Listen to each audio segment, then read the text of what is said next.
What's going on, everyone? Welcome back to the show.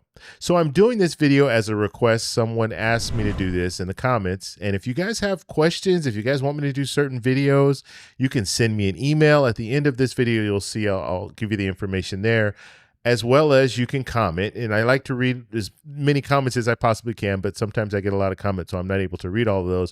But if you send me an email, I do read all my emails. And so those are the best ways to reach me if you have ideas. So someone asked me, can you ask AI who is to blame for this current government shutdown, Democrats or Republicans?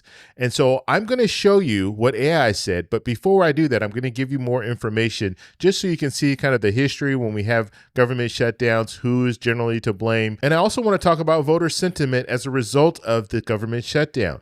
Are people going in 2026, are people going to hold politicians accountable for what's going on? So that's what I want to focus on in this video. But first off, you guys can do me a favor. Please like the video. And if you're watching this video and you want to see more content like this, please consider subscribing to the channel. Okay, so let's go ahead. I have some information I want to show you guys, and we'll talk a little bit about this information as we watch it. But the first thing I want to talk about is, and we can read this top caption here, and this is coming from AI. I did ask AI a series of questions with regards to government shutdowns. And let me read this short information here. Let me zoom in just a little bit so you guys can see it a little bit better. It says, historically, the political party that controls Congress, particularly the House. Now, they're saying this because the Speaker of the House carries a lot of power.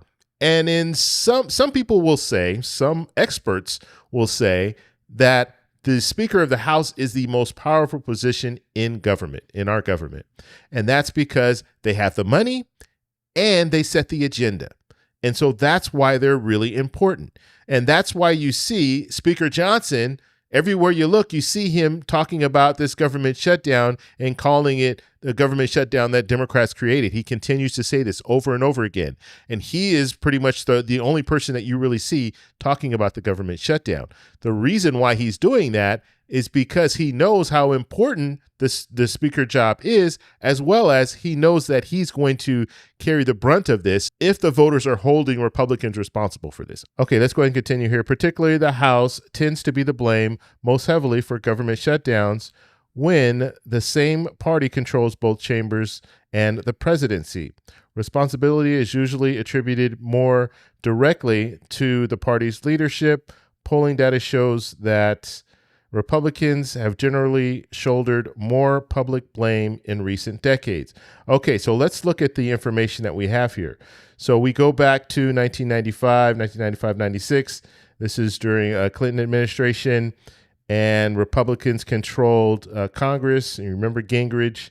I remember that very well. I guess I'm old enough to remember that. Some of you guys might not remember it, but I do. And the main issue here was the budget and Medicare cuts. Very interesting. Medicare cuts. What are they talking about now? Healthcare. So this is kind of the same thing when it comes to the issue that always comes up during this time where we see government shutdowns. Okay, and then who is to blame? Republicans blamed 45 to 50% versus Democrats 30%. And then the outcome, Clinton's approval rose, GOP softened stance. Okay, let's look at 2013. We saw a government shutdown there during Obama's administration, and Republicans controlled the House at that time. What are we talking about here? Obamacare. We're talking about healthcare again. Okay, so Republicans were blamed 53% versus Democrats 29%. And then it says the GOP image dropped, Obama's approval recovered. All right, let's look at 2018. This was during Trump's first administration. Republicans controlled the Senate, and you had the presidency. And they were talking about the border wall at this time. And Trump Republicans blamed 54% versus Democrats 31%. Longest shutdown, presidential approval declined. Okay, so we see that was the longest shutdown, and we saw that the president's job approval, or the president's overall approval, declined during that period. Will we see that again? Okay, and then we had Joe Biden. Now, this wasn't an actual government shutdown. This was in 2023. It was close. You had divided Congress, spending caps, and Ukraine aid. That's what they were discussing. And then polls indicated Republicans in Congress would have been blamed if a shutdown occurred. So we didn't see a shutdown. They did come to an agreement. However, the other three situations, we did see a government shutdown, and who was to blame? Republicans were to blame. Now, how are Republicans doing now? Are people blaming Republicans over Democrats? Let's take a look. Okay, let's take a look at the top here. We'll read this really quickly. Multiple national polls conducted in September and October of 2025 show that most Americans place the primary blame for the government shutdown on Republicans in Congress and President Donald Trump. However, a significant portion of respondents continue to blame both parties equally. And then it goes on to say here, the following table summarizes the main results from leading polling organizations. Okay, so let's take a look. Quinnipiac here. So we have this poll that was conducted between the 16th and the 20th of October.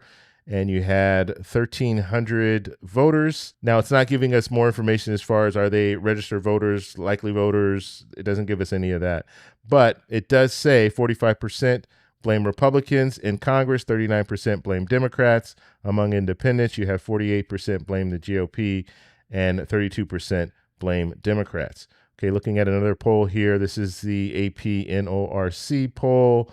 And this was conducted between October 9th and 13th. You had 1,289, and we'll just say adults because I don't know if they were registered voters and all that. So we'll just say adults. Okay, so it says here about 60% of the people that were polled say that President Trump and Republicans in Congress have major responsibility, and then 54% saying that Democrats have major responsibility. So just looking at this, they're saying that Republicans have more responsibility than Democrats, if you want to look at it that way. The way it's worded is a little interesting. But Navigator Research, and this poll was conducted September and then early October. And we see here 48% blame President Donald Trump and Republicans, 26% blame Democrats, 21% blame both parties. And then looking at the last one here, this is a Marist poll, PBS NewsHour. We saw that was conducted between September 22nd and September 26th. You had 1,400 adults, and that says that if the shutdown occurred, 38% would blame Republicans, 27% would blame Democrats, and then 31% would blame both sides. So looking at this, you see that Republicans are carrying the brunt of this. They are the ones that are impacted the most. And as I was saying earlier when I was talking about Speaker Johnson, you see him out there talking a lot. And the reason that he's talking a lot, I think, is because he's trying to convince the American people that it's the Democrats' fault. But it's not working. Most people are looking at this and they're saying, well, who's in charge? And they're saying, okay, you're the speaker, you're in charge. We have the president who's a Republican, he's in charge. And then also in the Senate, you have the majority leader, Thune, he's in charge. So you have all these people in charge blaming the Democrats because we're in a government shutdown when they control what's going on in Congress. Okay, now they do need votes from Democrats. That is very true. That's the reason why Speaker Johnson needs to call the House back into session and they have to discuss this.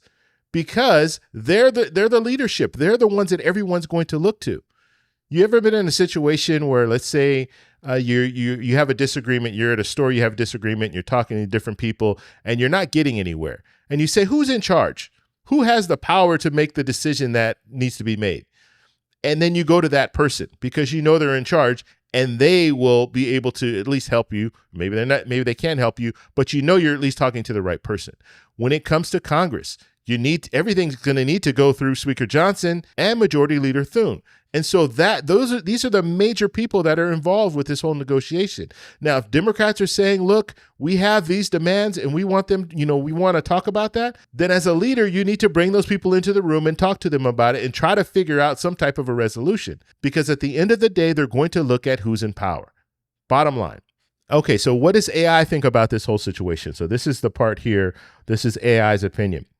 Across multiple polls, a consistent pattern emerges. President Donald Trump and Republicans are receiving the largest share of blame for the ongoing shutdown.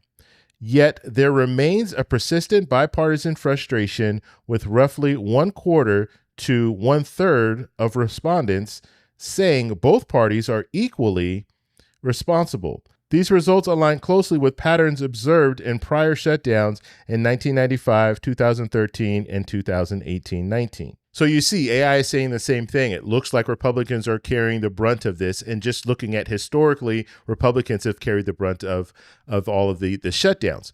And so in the future, how is that going to impact the 2026 midterm elections? Well, I'm glad you asked. Let's go ahead and take a look at some of the maps. Okay, so the first thing we're going to look at the House map. Okay, so and some of these we can fill in already. So we know in Arizona, Grijalva won that. And then in Tennessee, I'm just going to fill these in the way that it should be, just so we have the final numbers here. In Texas, this district goes to a Democrat. Okay, so we're looking at the numbers here. Now, we have the redistricting in Texas already. We don't have it in California because they'll be voting on Prop 50 very soon. And so once that is done, then we can add that in. And there's some other states here that are in the process of doing redistricting. So I don't have all that on here, but I just wanted to show you right now, you have about 21 seats that are considered toss-ups. And so Democrats right now have 202, Republicans have 212. If we see Proposition 50 pass and California is able to redistrict, then you can realistically say that Democrats will probably be able to gain 4 to 5 seats, okay? So that 202 could be 207, and then Republicans would lose 5 seats. So that 212 would be, guess what? 207. And so then we will be just looking at the toss-ups, these 21 toss-up seats. And so I just wanted to show you that, just to show you how close these seats are. So all of these green seats here, these are the what's considered toss-ups now. Now, this can change. It definitely will change in the future, but this is what we're looking at right now. Now, when it comes to the Senate, we have 4 toss-ups. Okay, so if we're looking at the map right now, we see Democrats at 45, Democrats and Independents at 45, and then Republicans at 51. And then we have 4 toss-ups: Michigan, Maine, North Carolina, and Georgia. And so as a result of this government shutdown, is that going to impact people? Is that going to make people say, you know what, I am not going to vote for the person that I was going to vote for before. I'm not going to vote for the Republican. I'm not going to vote for the Democrat. We don't know yet, but this is not good for both parties, but you see it's going to impact Republicans more.